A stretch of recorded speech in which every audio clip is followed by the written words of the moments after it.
The route into Lutsk looks like much of Ukraine. Small villages dot the vast countryside that colour this land.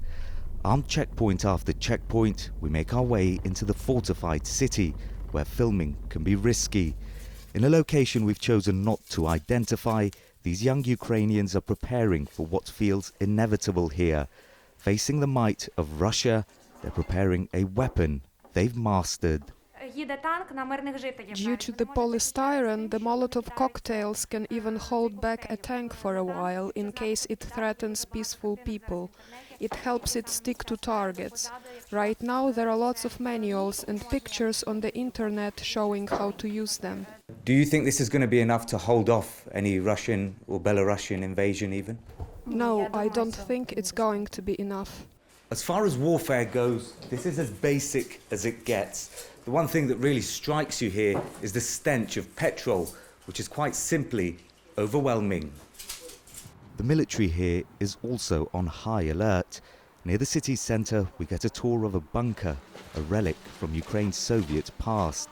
Officials say it's been set up for fighters and local residents to hide in the event of airstrikes, which have been used widely so far by Russia with deadly force. The threat remains, but we're doing everything to protect our capabilities at the northern border. We've already had attacks here. On February the 24th, when several military targets were hit, we were woken up that day with loud explosions and several colleagues were injured. And we're close to the border with Belarus here. Are you ready if they come? We're ready to face the enemy. We still hope good sense will prevail and they realise they shouldn't do it. However, we prepare every day to defend our territory.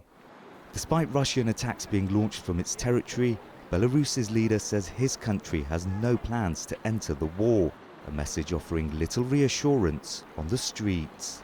From here, it's only about 150 kilometers to the Belarus border, where Russian troops have been building up for months. Western officials say if Russia's advances elsewhere in the country fail to gain ground, then this will likely be the next front in this war. Life is mostly austere for the more than 200,000 people who call this home.